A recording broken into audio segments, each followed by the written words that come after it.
The night is beginning to loosen its hold as you follow a narrow track across open fields.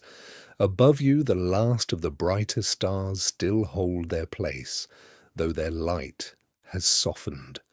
Along the eastern horizon, the darkness has become less complete. A pale band of grey stretches behind distant trees, carrying the first hint that morning is on its way. The air has the cool edge of early autumn.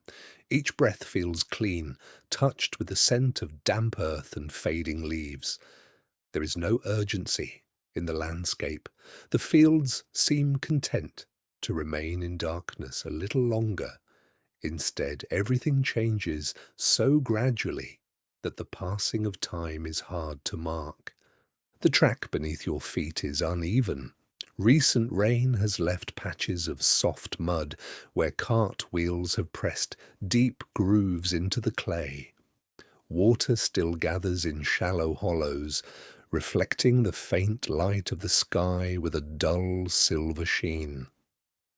Around the edges of the path, coarse grasses bend beneath countless beads of dew.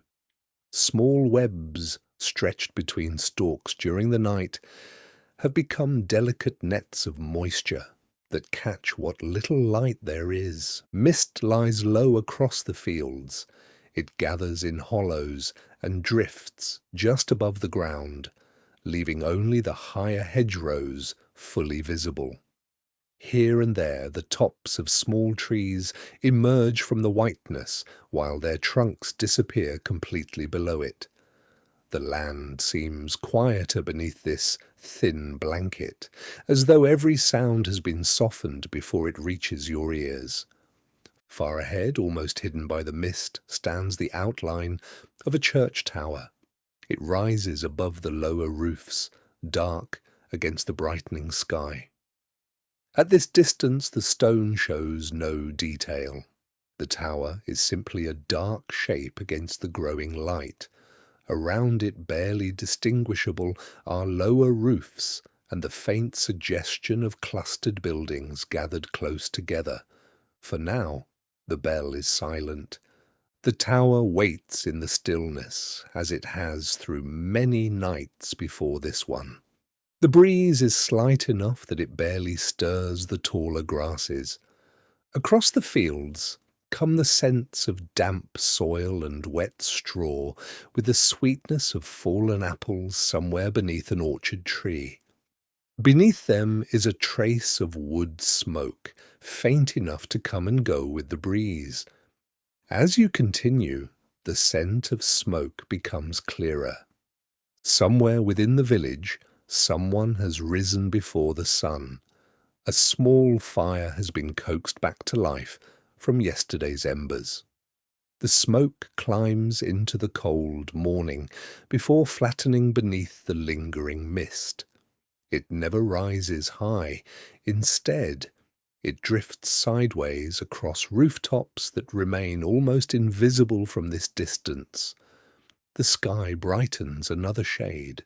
One by one, the fainter stars disappear into the growing light.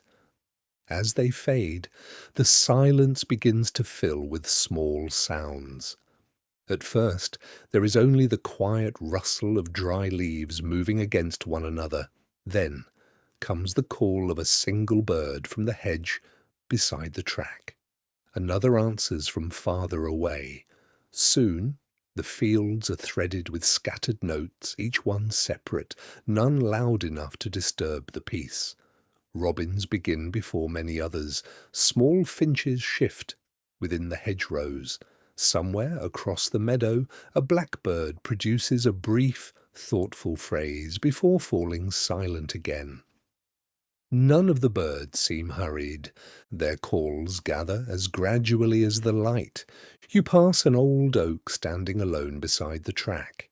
Its branches spread wide above the mist, though many leaves have already turned from deep green towards softer shades of gold and brown.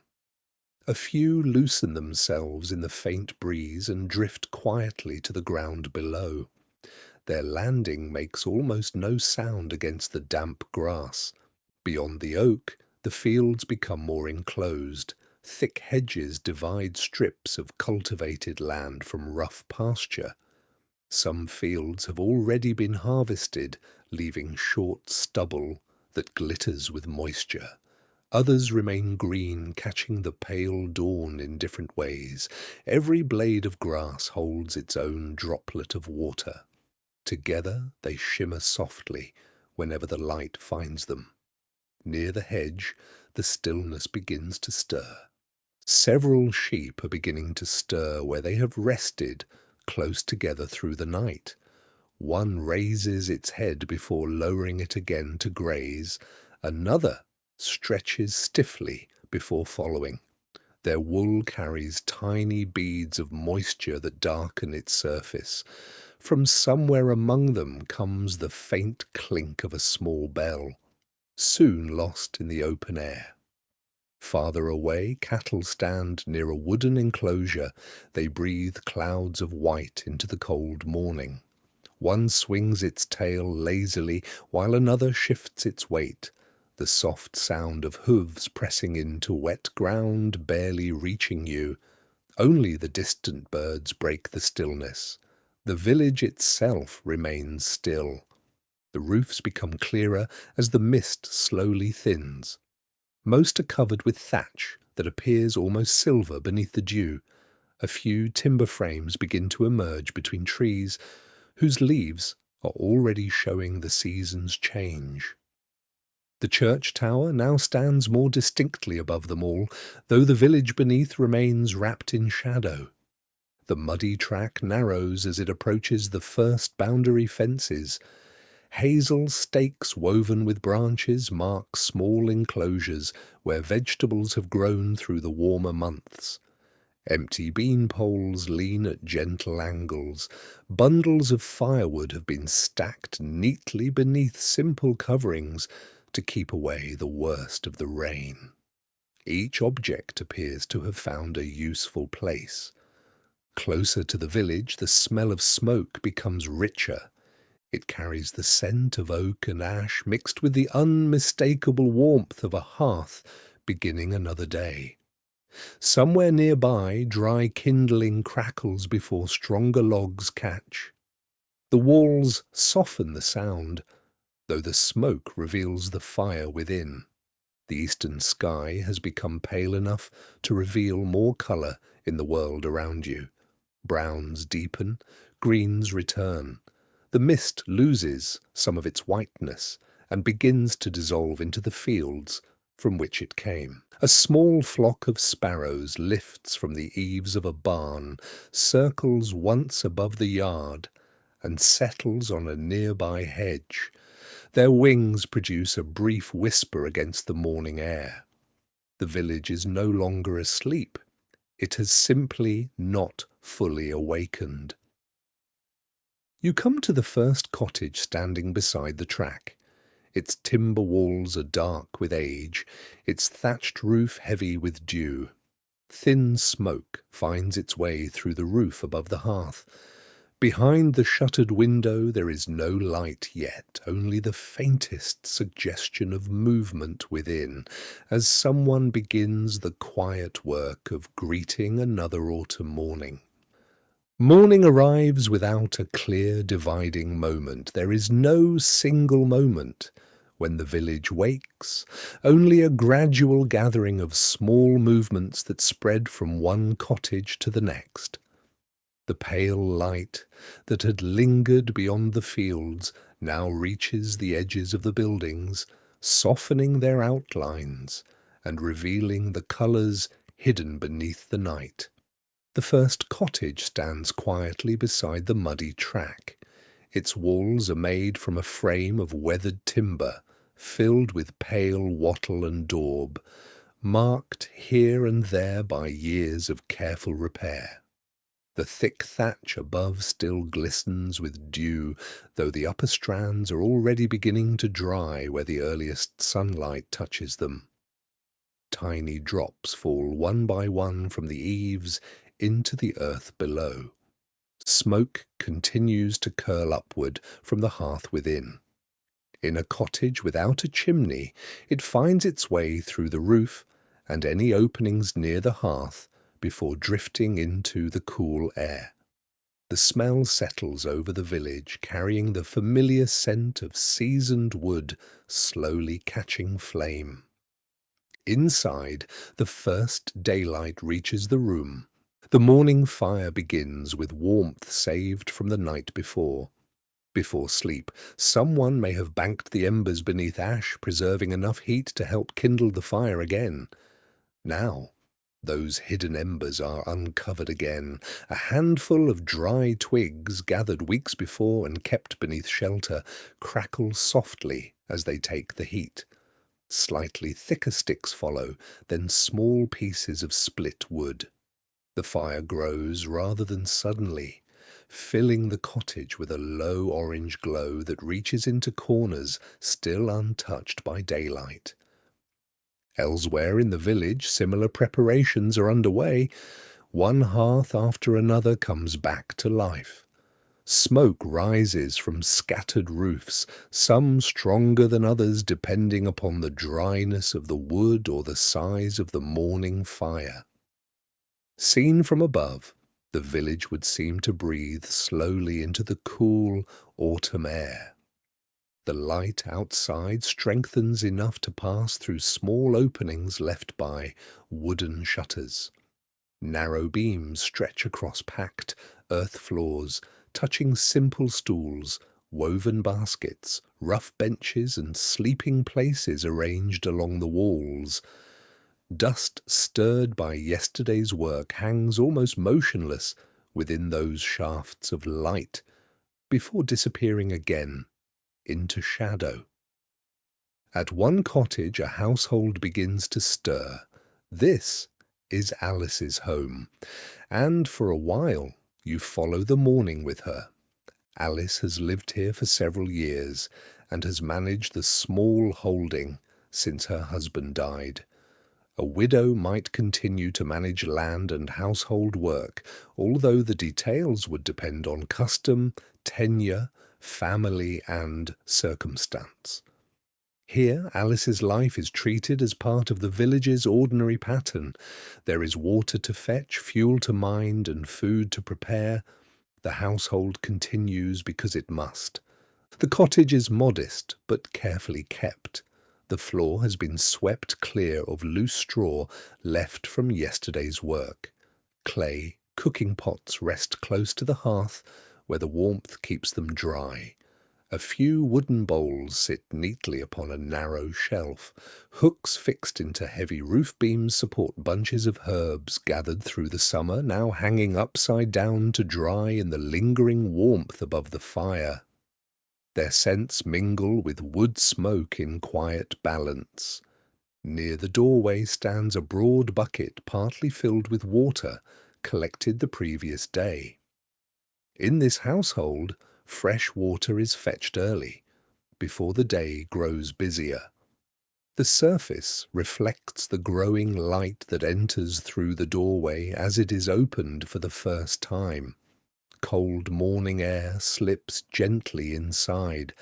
Outside, moisture still clings to everything. The threshold is damp beneath worn leather shoes. Nearby, a stack of firewood waits beneath a simple lean-to, each log carefully split to dry, before winter arrives in earnest. Some pieces carry patches of pale green lichen that survived on the bark before the tree was felled. Others reveal fresh, clean wood where the axe opened them months before. More sounds join the morning, though the village remains calm. A dog stretches itself beside another doorway before shaking its coat from nose to tail. Its collar gives a faint rattle as it wanders into the lane, sniffing the damp ground with unhurried purpose. A second dog answers from farther away, then the lane grows quiet again. Hens begin scratching beneath fences where insects hide in the soft earth. Their feet scatter tiny leaves across the yard, while they search through the damp soil. Occasionally one pauses, lifting its head to watch the world around it before returning to its work. A rooster calls beyond the cottages. Its voice carries across the still air, then fades. A little later, children begin to appear in the yards. One small boy steps carefully into the yard, still wrapped against the morning chill. He rubs sleep from his eyes before carrying a handful of scraps towards the hens. Another child follows more slowly, stopping to watch a pair of sparrows hopping along the edge of a puddle. Their movements are unhurried, still softened by the lingering quiet that belongs only to the earliest part of the day. The village paths remain muddy beneath shoes, hooves, and perhaps the bare feet of a child close to home. Every passing step leaves another mark beside those made yesterday.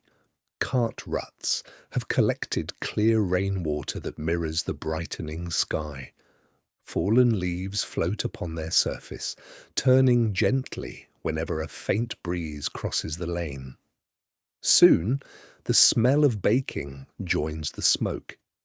In some homes, small rounds of dough cook close to the hearth. Elsewhere, bread may be baked in a household oven or taken to a shared oven according to local custom and what is available. The scent of warm grain slowly joins that of smoke and damp timber, spreading through the cottages before drifting outside each open doorway. One child carries scraps to the hens while another lingers over a puddle, nudging a floating leaf with the toe of a shoe. The hens crowd close, then scatter when the child steps forward too quickly. No one pauses to admire it. It belongs to every morning. A wooden pail is lifted again as Alice walks towards the village well. The path is already showing signs of use. Two neighbours pass with brief nods of recognition. One offers a simple morning greeting before continuing on. The greeting is enough. Each person continues towards the next task. The well stands beneath the growing light, its worn stones darkened by years of hands, ropes, and overflowing water. The rope creaks softly as the bucket disappears into the darkness below. A moment later comes the distant splash, followed by the steady rhythm of the bucket rising again, heavier now, with cold, clear water. Small droplets fall back into the shaft as it reaches the surface, catching the morning light, before disappearing into the earth. Back at the cottage, the fire has settled into an even glow. Wood crackles beneath an iron pot suspended above the flames. Steam begins to rise in slow wisps. Wooden bowls are placed upon the table beside coarse bread, still carrying the warmth of the hearth. The youngest child edges a little closer, drawn by the comforting smell that fills the room as another autumn day begins. The warmth of the hearth spreads through the cottage, softening the chill that settled during the night. Outside, the morning still carries a cool edge, but within these timber walls the fire has become the quiet centre of the household once again. Its light dances gently across the packed earth floor, catching the rough grain of wooden furniture and the smooth curves of well-used clay pots. Thin ribbons of smoke drift upwards before finding their way into the thatch above, carrying with them the familiar scent of oak, ash, and yesterday's embers brought back to life. The room is small, and its contents have found their places through years of use. A sturdy table stands close enough to the fire to benefit from its warmth. It is marked with years of use, its surface worn smooth where hands have rested, bowls have been set down, and bread has been divided countless times. Simple benches sit alongside it, their legs uneven from years upon the earthen floor. A small, three-legged stool rests near the hearth, easily moved wherever another pair of hands may need it. There is little ornament here. The value of each object lies not in decoration, but in long familiarity. The morning meal begins simply. A loaf of coarse bread is brought to the table. Its crust is dark from baking close to the heat, while the inside remains dense and satisfying. The grain varies with region, soil, and household means. Wheat may appear where it grows well and can be afforded, while rye, barley, or mixed grains are also possible. Whatever the mixture, the bread is filling rather than delicate, made to sustain a long day's work rather than impress the eye. A knife passes quietly from one pair of hands to another. Thick slices are cut with steady movements, each piece slightly different from the last. There is little need to measure. Practice guides the hand. Beside the bread waits a pot of pottage, kept warm over the fire. The contents change with the seasons and with what each household has available. This morning it is thick with barley and garden vegetables gathered in recent days. Leeks soften into the broth. A few onions lend sweetness. Beans add substance. Small fragments of herbs dried from the summer release their scent as the steam rises. Some households might occasionally add scraps of meat or a little bacon, when fortune allows, while many mornings remain entirely without it. Some pottage may be kept and reheated, though a fresh pot might also be made. In this cottage what remains is saved for later and enriched with whatever is available. The surface of the pottage shimmers gently in the firelight. Steam curls upward before disappearing into the warm air above the hearth. Wooden bowls are placed upon the table one by one. Each has been shaped by careful hands, their surfaces polished smooth through years of use. Tiny marks left by knives and spoons speak of many meals. No bowl matches another perfectly. Each carries its own slight differences in shape and colour, yet together they belong naturally within the household. Wooden spoons rest beside them. The worn handles sit comfortably in the hand. The first mouthfuls are taken slowly. A few words pass across the table. Someone notes the colder morning. Another looks towards the doorway and guesses that the mist will clear by noon. Between these remarks come the scrape of spoons, the small crack of a cooling crust, and the sound of the fire settling. The day ahead will bring enough movement. For these few moments, the warmth of the fire, the food, and the company are reason enough to remain seated. Earthenware cups are filled with small ale. The ale is mild and suited to everyday drinking. It offers another familiar drink alongside water, though the quality of either would vary from place to place. Its flavour is gentle, touched by grain and fermentation rather than strong bitterness.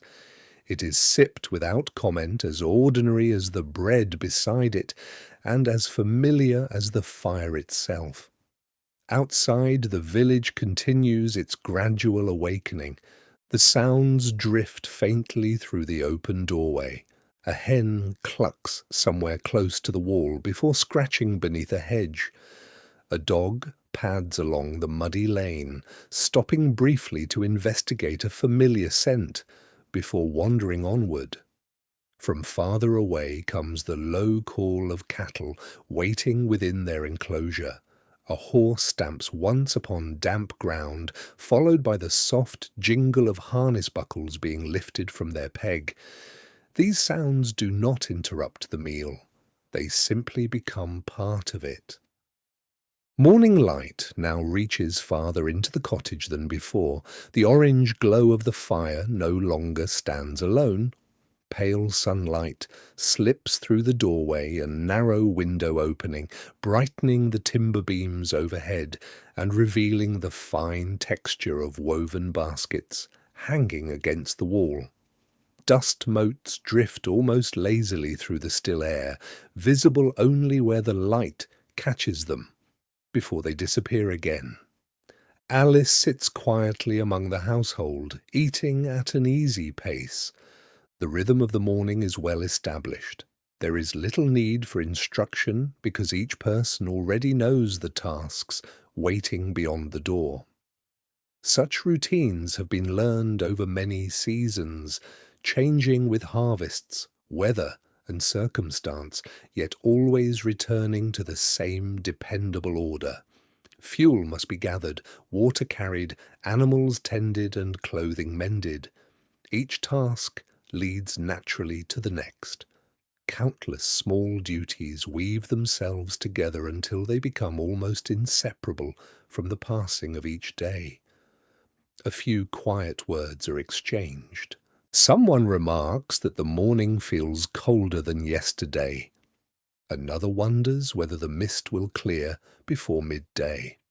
The remarks are brief and practical. Conversation comes in brief stretches, leaving comfortable pauses between them.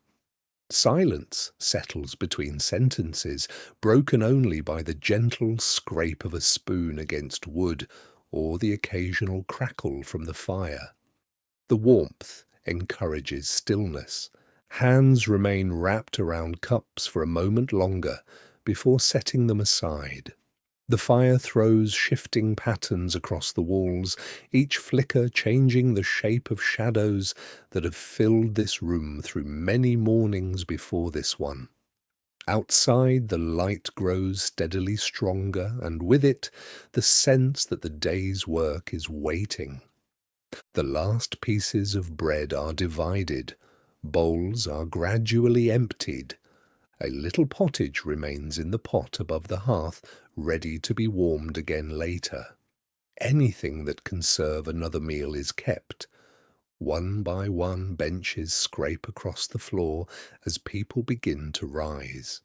Cloaks are lifted from pegs near the doorway. Shoes are adjusted against the damp ground outside. A basket is picked up, a bucket carried, a walking stick taken into an experienced hand. The fire continues to burn steadily behind them, holding its warmth within the cottage as the first members of the household step into the cool autumn morning, ready to begin the ordinary work of another day. You leave the warmth of the cottage behind and step again into the cool morning air. The day has fully arrived now, though the sun still hangs low enough to cast long shadows across the village lanes. The mist that rested over the fields before dawn has begun to lift, leaving only pale wisps clinging to the lowest ground. The air feels fresher than before, carrying the scent of damp earth, wood smoke, and grass still heavy with dew. The muddy path bends between the cottages. Every step reveals marks left by earlier journeys. Hoofprints overlap with footprints of different sizes. Narrow wheel ruts, worn into the clay over many seasons, hold clear rainwater that reflects the brightening sky. Fallen leaves drift upon their surface, moving only when a faint breeze disturbs them. The cottages form a loose cluster with small yards, gardens, or working spaces between them. Some sit behind simple woven fences made from hazel rods, while others are bordered only by low earth banks or shallow ditches. None appear identical. Their walls lean at slightly different angles, their timber frames shaped by different hands, their thatched roofs rising and settling with the passing years. The roofs show different ages of repair. Some roofs appear freshly repaired, the straw lying thick and golden where new bundles have recently been secured. Others have weathered into softer shades of brown and grey, home to patches of moss that thrive in the damp autumn air. Small birds dart in and out beneath the eaves, disappearing into hidden spaces before emerging again moments later. Near one doorway, bunches of onions hang beneath a simple shelter, their papery skins catching the morning light. Beside another, bundles of drying herbs sway gently whenever the breeze reaches them. The scents of mint, sage, and other garden plants mingle with smoke from nearby hearths. Small gardens surround many of the cottages. Most are working gardens tended for food and useful plants, though a few flowers may grow among them. Rows of cabbages remain firm and green. Leeks stand upright in neat lines, their leaves bending gently under the weight of lingering moisture. A few beans still cling to drying vines. Empty patches of dark soil show where recent harvests have already been gathered. Apple trees lean quietly over several gardens. Many of their branches have already shed fruit. A few apples remain overhead, while others lie scattered beneath the trees, their sweet scent attracting insects and the occasional curious hen. Fallen pears soften in the grass, their sweetness drawing insects from the hedge. Wood piles stand beside many homes. The logs vary in size and colour. Some have been carefully split into narrow pieces ready for daily fires. Others remain in larger rounds, stacked neatly beneath simple coverings of thatch or timber boards to keep away the worst of the weather. Their cut surfaces glow pale where the axe exposed fresh wood months before. Repairs and reused materials appear throughout the lane. Broken baskets have been repaired with fresh weaving. Clay pots, cracked but still useful, serve as containers for herbs or seed. Worn handles on wooden tools have been carefully replaced rather than discarded. Short lengths of rope are kept against cottage walls, ready to be tied, spliced, or reused. A dog lies sleeping in a patch of sunlight beside one doorway. It raises its head as you pass, watches quietly for a moment, then settles again, without concern. Nearby, a pair of cats move carefully along the edge of a fence, balancing with practiced ease before disappearing beneath a storage shed. An old gate at the edge of one garden sags upon its hinge. A woman lifts it slightly before drawing it closed, an action performed so often that she scarcely looks down. Nearby, a repaired basket has been left upside down to dry, its newer willow bright against the older weave. Hens scratch through loose straw and peck between the stones, wandering freely across the path. From somewhere behind a cottage comes the steady, contented chewing of a goat pulling at fresh leaves that have fallen beside its enclosure. The lane widens slightly as it approaches the village well. Its stone rim is worn in places by ropes, buckets, and repeated use. The rope hanging over the wooden frame is darkened by constant use, its fibres polished where they pass over the beam above. A bucket disappears into the cool darkness below before returning again, droplets of clear water falling steadily back into the shaft. Around the well, the ground is damp from spilled water. Small patches of moss grow between the stones. Water spilled during many mornings has carved shallow channels through the earth before finding its way into the surrounding soil. The church stands only a short walk beyond. Its stone walls rise above the timber cottages, solid and against the brightening sky. The building feels neither grand nor imposing from here. Instead, it appears woven naturally into the life of the village, its weathered masonry carrying the same autumn light that falls upon every roof and garden around it. The churchyard lies in calm shade. Grass grows unevenly between well-trodden paths.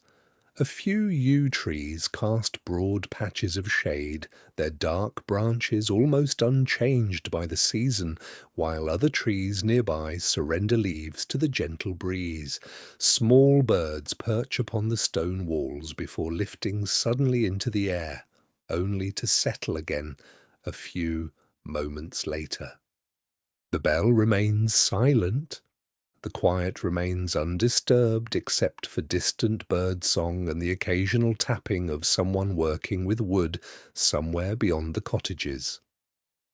Beyond the church, the village opens into a broad common space where several paths meet. The green is simple, more earth and grass than carefully tended lawn. Children cross it with easy familiarity, stopping now and then to examine an interesting feather or smooth stone before wandering on. A pair of geese move across the open ground with slow determination, their soft calls carrying through the cool air. Nearby, a cart stands where it was left after yesterday's work. Its wooden wheels are still marked with drying mud, while one shaft rests upon a smooth stone to keep it clear of the damp ground. A length of harness hangs neatly across the side, waiting for another journey. From here, your eyes are drawn beyond the village itself. Across gently rising ground stands the manor. It is larger than the surrounding homes, but not distant enough to dominate the landscape. Its buildings and enclosed yards stand near fields worked under a mixture of customary rites and obligations. Thin streams of smoke rise from its own hearths, blending with those drifting from the cottages below until they become part of the same autumn sky. The paths gradually become quieter as you continue walking. The cottages grow fewer. Garden fences give way to wider hedgerows threaded with blackberry brambles now carrying only the last few dark fruits of the season. Tall grasses bend beneath the weight of dew. Small insects stir among seed heads warmed by the strengthening sun. The sounds of the village soften behind you. The clucking hens, barking dogs, creaking well rope, and gentle movements of daily life become quieter with every step. Ahead lies the open countryside, where broad fields stretch beyond the last cottage and the familiar work of the land begins beneath the calm light of the autumn morning. You leave the last cottage behind and the sounds of the village slowly settle into the distance. The muddy lane narrows as it passes between hedgerows that have marked these boundaries for many years. Their branches are thick with hawthorn, hazel and elder. Some sections may have been laid or woven to strengthen the boundary. Others have grown dense on their own. A few late blackberries remain hidden among the thorns, overlooked by birds and people alike. Leaves touched by the season show quiet shades of yellow and russet, while others still hold their summer green. The air feels more open here. A gentle breeze moves freely across the fields, carrying the scent of damp soil, drying straw, and crushed grass. It brushes across your face with the coolness that lingers through autumn mornings before the sun has climbed high enough to soften the day. Beyond the lane, areas of cultivation may be divided into long, narrow strips. Some are pale with freshly cut stubble, their harvest already gathered. Others remain darker, where the earth has been turned or where later crops still stand. From where you walk, the pattern resembles a patchwork stitched carefully across the gentle folds of the countryside. The strips lie beside one another, their boundaries suggested by ridges, grassy edges, and narrow paths. Very little in the landscape runs perfectly straight. The ground rises and falls without a clear, dividing moment. A furrow bends around a patch of firmer earth. A boundary follows the line of an older tree whose roots have held the soil in place for generations. Every feature seems to have settled gradually into its present shape, rather than being forced upon the land. People are already at work in the fields, spread widely across the strips. In one strip, several figures move steadily through the remaining grain. Their pace is measured and unhurried. Each person pauses, bends, gathers, and straightens before taking another step. The rhythm repeats at an easy pace as familiar as breathing. Cut grain is gathered into sheaves and set together so that it can dry before being carried away. Their voices are carried away by the breeze before individual words can be heard.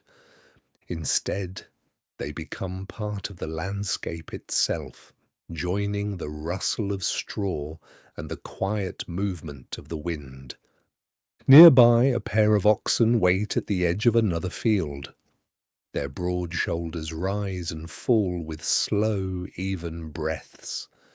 The wooden yoke resting across their shoulders has been shaped by long use, its polished surface revealing years of steady work. Flies drift lazily around them, occasionally brushed away by a gentle sweep of a tail. One lowers its head to crop the grass, while the other remains still, chewing thoughtfully. They wait without fuss. The animals seem as much a part of the morning as the hedgerows and clouds above. Farther across the fields, a horse pulls a lightly loaded cart along a grassy track. Its hooves make little sound upon the softer ground, while the wooden wheels creak gently as they pass over shallow ruts left by earlier journeys. A bundle of tools rests within the cart, beside empty baskets, waiting to be filled before the day is done. The horse's coat catches the sunlight whenever it steps beyond the shadow of a passing cloud. Its ears flick towards distant sounds before settling forward again. The sky has changed without a clear dividing moment since dawn. The pale grey of early morning has given way to a clear blue, interrupted by broad white clouds drifting steadily across the open countryside. Their shadows travel slowly over the fields, cooling one strip while another brightens in warm sunlight. The changing light reveals different colours in the landscape with each passing moment. Where the sun falls directly upon the stubble, the fields glow with soft gold. Where the clouds linger, the same ground becomes quieter, the colours muted into gentle browns and greys. Along the hedgerows, small birds continue their busy search for seeds and insects. Finches rise together before settling only a short distance away.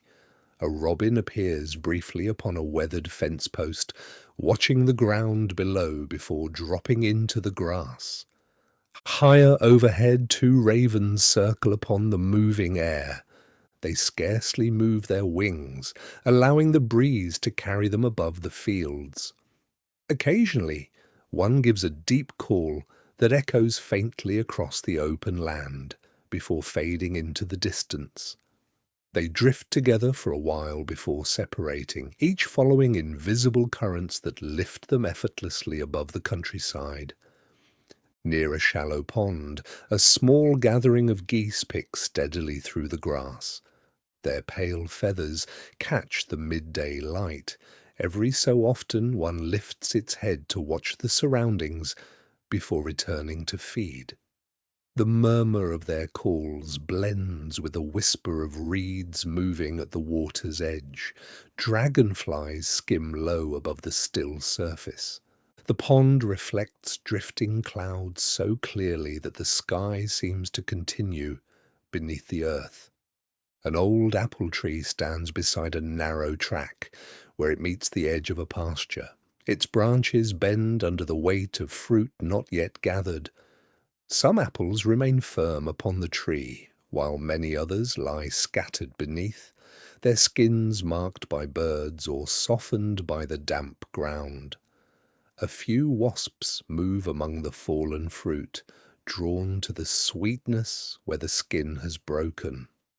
The scent hangs gently in the cool air, sweet, earthy, and unmistakably autumn. Nearby, another tree has already given most of its harvest. Only a handful of apples remain among leaves that have begun to turn. The ground beneath is scattered with both fruit and leaves, forming a soft carpet where sunlight filters through the thinning branches. Across the fields, the breeze freshens for a few moments. It moves through the hedgerows with a low, rustling sound before crossing the harvested fields, lifting loose strands of straw into brief, swirling patterns that disappear almost as quickly as they formed. The taller grasses along the field edges bend together, rising again as the wind passes on towards the distant hills. With so little to mark the hour, time feels spacious. The steady work continues without visible concern for the hour. Oxen graze while waiting for the next task. Horses rest between journeys. Birds search along the furrows. The clouds continue their passage overhead, paying no attention to the boundaries drawn below. As the sun climbs higher, the chill that lingered through the early morning finally begins to fade. The warmth is mild, pleasant on your face without becoming heavy. Dew has almost entirely disappeared from the grass, leaving only dry seed heads swaying in the breeze. The light now falls almost directly across the fields. Shadows shorten beneath the hedgerows. The village behind you is hidden by a fold in the land, though an occasional thread of wood smoke still rises above the trees, reminding you that meals are being prepared and morning work is giving way to the quieter pause that comes as the day reaches its middle. The countryside settles into the clear brightness of midday, where every field, tree, and drifting cloud seems content to remain exactly where it is for a little while longer. Midday rest. By the time the sun reaches its highest place, the steady rhythm of the morning has softened. The fields remain full of unhurried purpose, yet there is a noticeable easing in the movement of both people and animals. The work has not finished, nor has it paused entirely, but for a little while the countryside seems willing to rest. The autumn sun gives warmth without harshness. Its light falls across the harvested strips, turning the pale stubble a gentle gold. The dampness that covered the fields before dawn has long since disappeared, replaced by the dry scent of straw, earth, and fallen leaves. A breeze continues to cross the open land, cool enough to balance the sunshine, carrying with it the faint smell of wood smoke drifting from the village beyond the rise. Several people gather beneath an old ash beside the grassy track. Its leaves have only begun to turn, leaving enough shade for people, baskets, and tools. One leaf lands in an open cup and is removed with a thumb before the cup is passed on. Tools are laid carefully on the ground. A wooden rake leans against the trunk. A sickle rests with its curved blade, turned safely into the grass. Coils of rope lie beside woven baskets, ready to be lifted again when the afternoon begins. The oxen remain close by. Freed for a short while from their work, they stand peacefully near a hedge, pulling mouthfuls of grass with slow, deliberate movements. Every now and then one flicks an ear at a persistent fly or shifts its weight from one broad hoof to another. Their breathing is steady enough to be without a clear, dividing moment beneath the sound of the breeze. A horse lowers its head toward a bucket of water placed beneath the shade. It drinks without hurry, lifting its head only long enough for droplets to fall from its muzzle before returning again. The leather harness has been loosened, allowing the animal to rest until it is needed again. Nearby, a pair of dogs has already settled into sleep. One curls tightly upon a patch of dry grass, its nose tucked beneath its tail. The other stretches on its side where the sunlight reaches through the branches, breathing so deeply that its chest rises and falls in slow, even rhythm. Occasionally an ear twitches at the buzz of an insect before stillness returns. Small sounds fill the pause. Grasshoppers move through the taller grasses with tiny bursts of sound. Bees continue visiting the last flowers growing along the hedge. Somewhere beyond the fields, a wood pigeon repeats its gentle call, each note separated by comfortable pauses. High above, unseen except when they cross the sun, small birds travel between hedgerows in loose groups. The meal requires little preparation. There is no preparation beyond opening baskets and unwrapping cloths that have protected the food since morning. A round loaf of bread is placed upon the grass. Its crust has hardened slightly during the day, while the centre remains dense and soft enough to tear apart by hand. Pieces are broken, rather than carefully sliced, each portion shared without counting or measuring. A few crumbs fall to the earth. Small birds edge closer to investigate. Beside the bread rests a piece of firm cheese. Its pale surface bears the marks of careful cutting from earlier meals. The flavour is rich and slightly sharp, changing with the season and with the milk from which it was made. Thin slices are pared away with a well-used knife, each one laid upon a piece of bread before being eaten slowly. A basket contains vegetables gathered not long before. Small onions bring a gentle sweetness when bitten into. A handful of freshly picked apples offers crispness after the bread and cheese, their skins carrying the faint scent of the orchard where they ripened. There may be a few cooked beans or softened leeks left from an earlier meal, carried in a small pot or wrapped with the rest of the food. The food is plain, but sufficient. A wooden cup passes from one pair of hands to another, filled with water drawn earlier from the village well.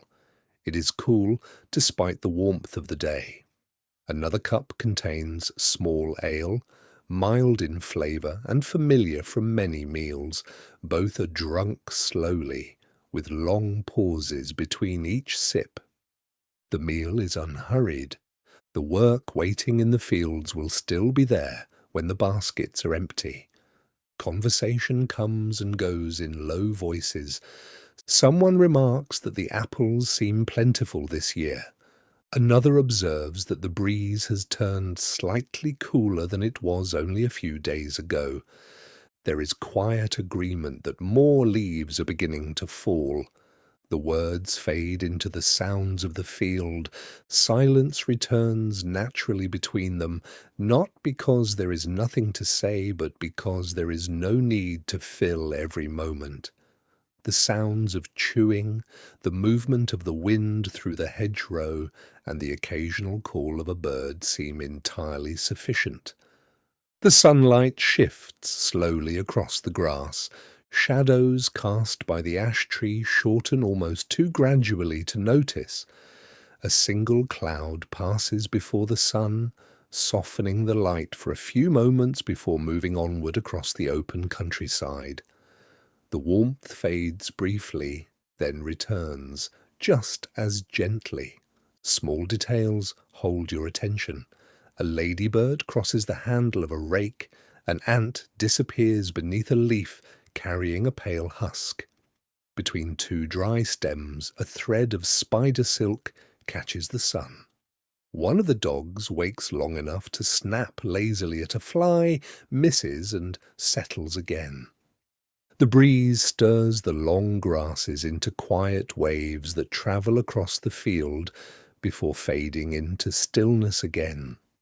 Far away, the church tower rises above the trees, softened by distance. It seems smaller now than it did from within the village, almost blending into the landscape that surrounds it. A faint thread of smoke still marks the place where the cottages stand, though the smell no longer reaches this far. The rest lingers, and no one is eager to end it. One of the sleeping dogs lifts its head, stretches each front leg in turn, then settles again for another few peaceful moments. A rook lands upon a nearby fence post, studies the ground below with careful attention, then glides away without a sound. Eventually, the pause comes to a natural end. The last pieces of bread are eaten, wooden cups are emptied. The cloth is folded again around the remaining cheese. Apples are returned to the basket. A knife is wiped clean before slipping back into its place. Hands brush loose crumbs from clothing. Tools are lifted from the grass. The harness is settled over the horse again. The oxen are guided back toward the waiting field. The dogs rise, shake the dust from their coats, and wander after their companions. The afternoon begins in much the same quiet manner as the morning, as steady footsteps carry everyone back across the sunlit fields and the gentle work of the day resumes. The afternoon settles gently over the village as you leave the fields behind and follow the familiar path back between the cottages. The warmth of midday has begun to soften. The air remains mild, though the breeze carries the first suggestion of evening. Long grasses beside the track sway with an easy rhythm, their seed heads brushing lightly against one another whenever the wind passes through. By afternoon, the village has a different sound. It is no busier than before, yet the sounds have changed. The crackle of breakfast fires has given way to the steady rhythm of work. Instead of waking voices and clucking hens, you hear wood being shaped, wheels turning, tools striking, and hands occupied with familiar tasks that have been repeated through many days. None of the sounds dominate. Each sound rises briefly, then blends into the next. The measured ring of iron reaches you first. Near the edge of the village is a smith's working space, open enough for light and air to reach the forge. The building is darker inside than the bright afternoon outside, but the glow of the forge shines warmly from within. The fire burns steadily. Its bed of charcoal glows deep orange beneath a covering of darker fuel. Every so often the blacksmith works the bellows, sending a quiet rush of air into the heart of the fire. The coals brighten almost immediately, their colour deepening until a few sparks rise and fade in the smoky air. The anvil stands firmly upon a broad block of timber, worn smooth around its edges. The blacksmith lifts a piece of heated iron with long tongs. The metal glows dull red rather than brilliant white. It has already begun to cool by the time it reaches the anvil. A few calm, deliberate blows from the hammer shape it a little further before it returns once again to the fire. The sound is steady. Metal rings clearly through the village before fading into silence between each series of strikes. The pace remains measured. Each movement seems guided by long experience rather than force. Near the forge, the air has its own distinct smell. Warm iron mingles with charcoal smoke, ash, and the faint scent of singed wood from the forge itself. Together they create an atmosphere entirely their own, one that settles into the timber walls over many years. As you continue along the lane, the ringing slowly fades behind you. A different rhythm takes its place. Somewhere ahead comes the gentle scrape of blade against timber. The carpenter works beneath a simple shelter attached to the side of a cottage, where daylight falls evenly across a sturdy workbench. Planks of oak and ash rest nearby, stacked carefully above the damp ground. Some still carry rough bark around their edges, while others have already been trimmed into straighter forms. Fresh wood has its own unmistakable fragrance. It is clean and slightly sweet, especially where the grain has only recently been exposed. Fine curls of pale shavings gather beneath the bench like scattered ribbons. Some cling lightly to boots before being carried away by the breeze. Others collect in small drifts against the legs of the table. The carpenter draws a plane steadily along a length of timber. Each pass produces another thin shaving that rolls neatly away before floating to the ground. The surface beneath becomes smoother with every movement, catching the afternoon light in a different way as the roughness gradually disappears. Nearby rests a partly finished stool. Its legs are slightly uneven for now, waiting to be trimmed more precisely. A wooden bucket without its handle stands beside it. A wheel leans against the wall, its spokes carefully fitted together and waiting for the iron rim that will complete it. Work proceeds at its own pace. The unfinished pieces wait for the next careful stage of work. The path leads onward between gardens where wool hangs, drying across simple wooden frames. A little farther along, the gentle rhythm of weaving reaches your ears. Inside a cottage with its doorway open to the afternoon air, someone works at a simple loom.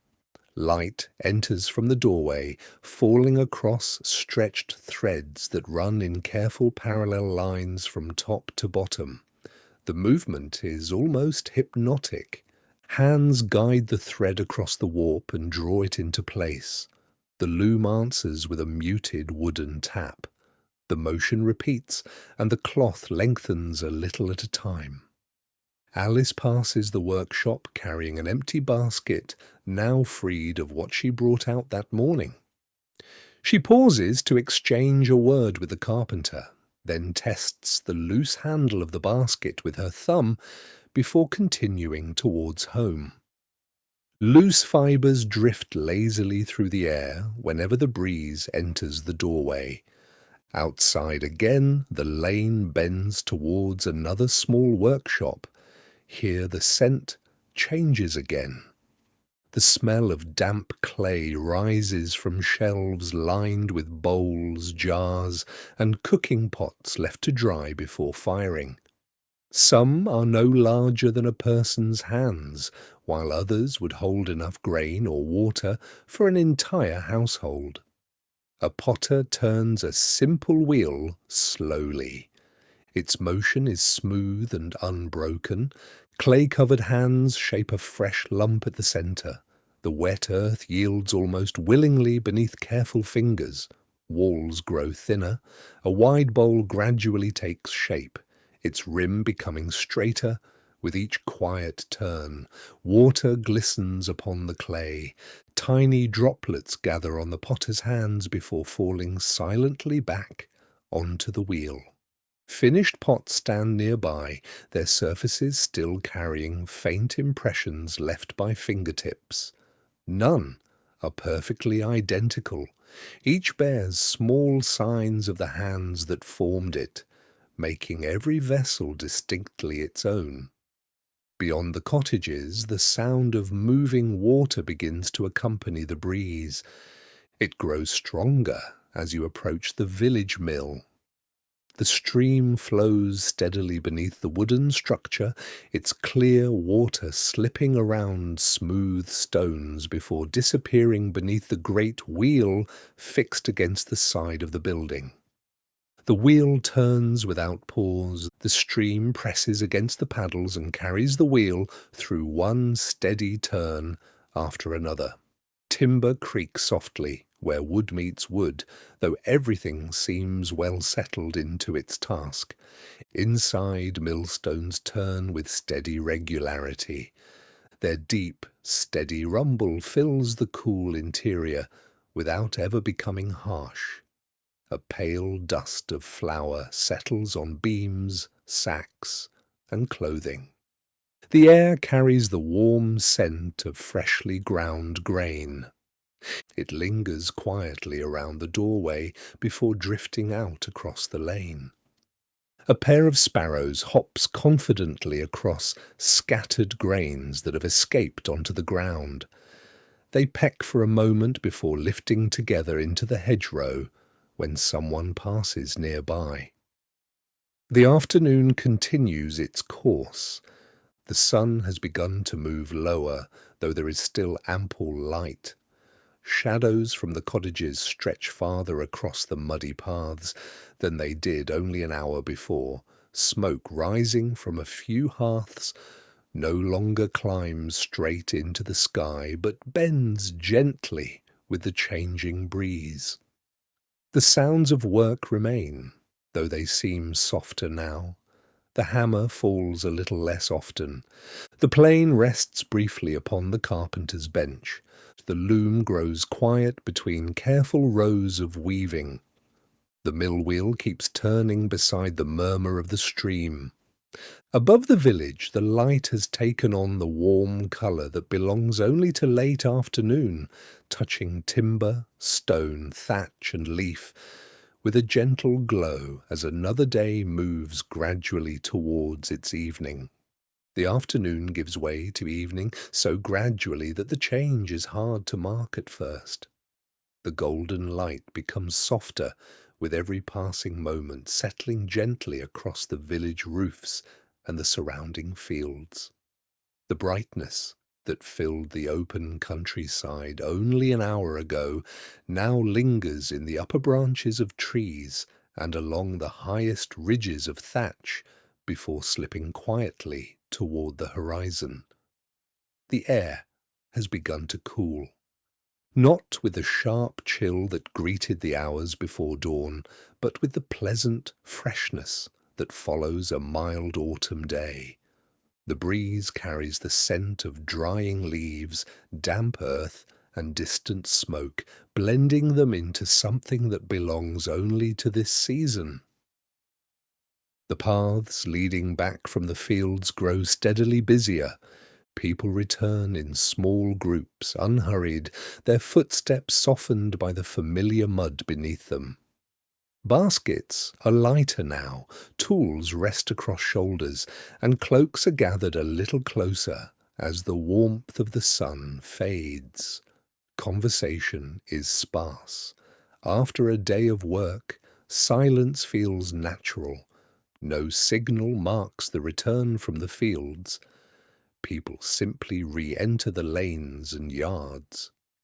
The cottages stand just as they did that morning, though they seem transformed by the lowering light. Their timber frames glow warmly where the sun touches them, while the spaces beneath deep thatched roofs are already filled with cool shadow. Small window openings, some shuttered and some perhaps fitted with horn, cloth or simple glazing, hold the last pale gold of evening. Animals are guided or make their way back to familiar enclosures. The cattle move steadily toward their enclosure, hooves pressing deeply into the damp ground near the gate. They follow a well-used path towards the enclosure. Their breath hangs briefly in the cooling air before fading from sight. The sheep gather closely together within their pasture. Some lower their heads to take a few last mouthfuls of grass before settling for the evening. Others simply stand in quiet groups, their thick wool catching the last warmth of the day. The geese cross the green with calm determination, weaving around puddles and scattered leaves before reaching the place where they will spend the night. Their voices are gentle now, less frequent than they were earlier in the day, as their calls become less frequent in the evening air. A pair of horses stands beside a stable, their harnesses already removed.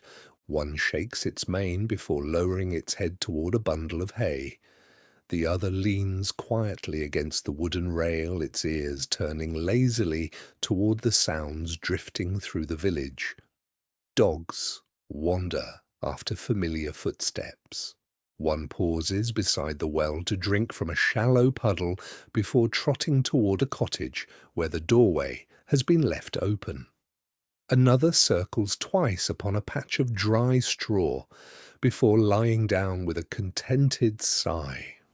Above the rooftops, wood smoke begins to rise in greater numbers. One thin ribbon follows another into the evening sky until the whole village seems wrapped in a faint blue-grey veil. The smoke no longer rises straight upward. The breeze carries it gently across the rooftops, where it mingles with the cool air and the scent of autumn before disappearing into the open countryside. Soon, the smell of cooking reaches the lane. Each cottage adds something slightly different to the evening air. From one hearth comes the rich scent of onions softening in a pot. From another, herbs warm just above the fire. Somewhere nearby, fresh bread is heated close to the embers, its crust becoming crisp again. The smell of pottage returns again, deepened by another day's worth of vegetables and grains added to the pot that has scarcely left the hearth. The fragrance settles over the lanes. The scents mingle until one household can no longer be distinguished from another. Together, they form the smell of evening in the village. Inside the cottages, fires have grown stronger. Logs laid across the embers earlier in the afternoon now burn with steady warmth. Orange light fills the rooms, pushing back the gathering darkness outside. The flames reflect from clay pots, polished wooden bowls, and the smooth handles of well-used spoons resting upon the table. Warmth spreads beyond the hearth. Cloaks hung near the doorway begin to dry after brushing against damp grass. Boots left beside the hearth slowly lose the chill gathered during the day. Water set near the fire warms for later use. The household you visited that morning has gathered again. Alice returns, carrying a small bundle of herbs collected along the edge of a nearby field. They are placed beside others already drying above the hearth. Their scent joins those that have filled the cottage for many weeks.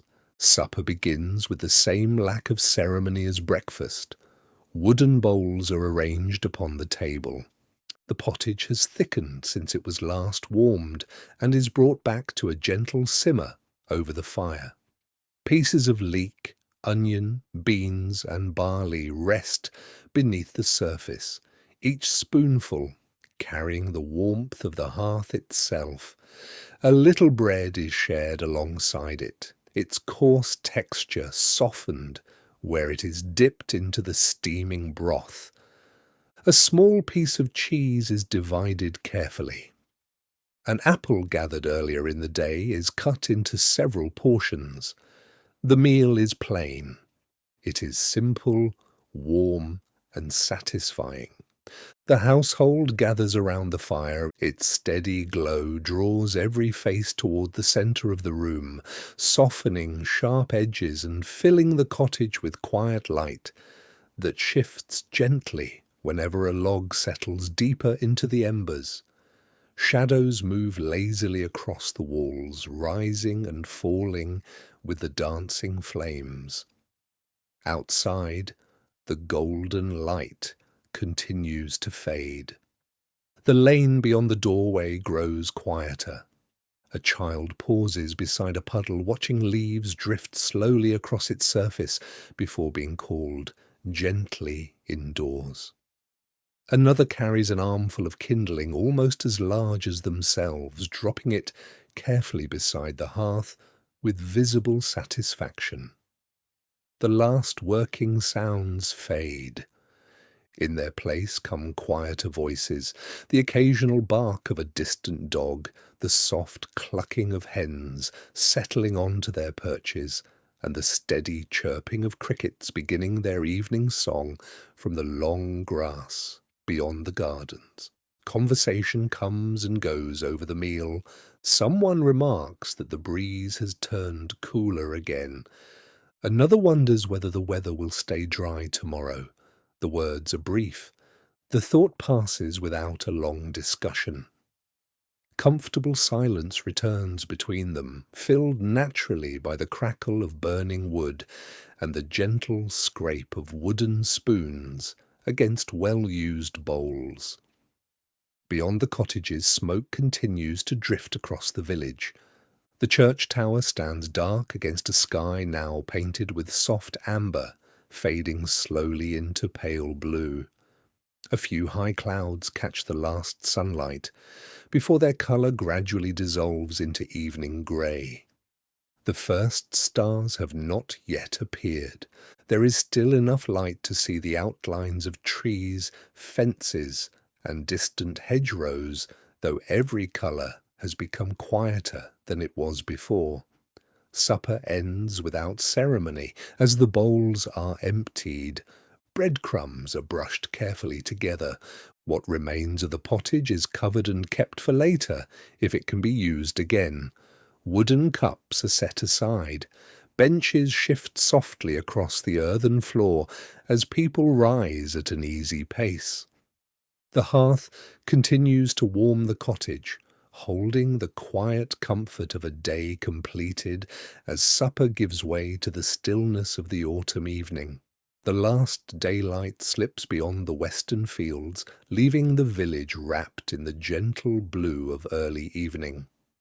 Colour drains slowly from the cottages, the gardens, and the muddy lanes until only their familiar shapes remain. The warmth, held by timber walls and sunlit earth, begins to fade into the coolness of another autumn night. The night air is cool. It carries the scent of damp grass rising from the fields, of fallen leaves resting beneath hedgerows, and of wood smoke lingering above the rooftops. The breeze has grown lighter than it was during the afternoon. It moves through the branches of the trees, stirring only the highest leaves before passing on across the open countryside. The village grows quieter by degrees. One doorway closes, and after a while another follows. For a little while the glow of hearth fires remains visible through doorways and small window openings. Their light flickers gently against timber beams and whitewashed walls before becoming hidden behind wooden shutters fastened for the night. Outside only small movements remain. A hen shifts upon its perch inside a small coop, feathers rustling briefly before settling again. A horse stamps once within the stable, then lowers its head into the straw.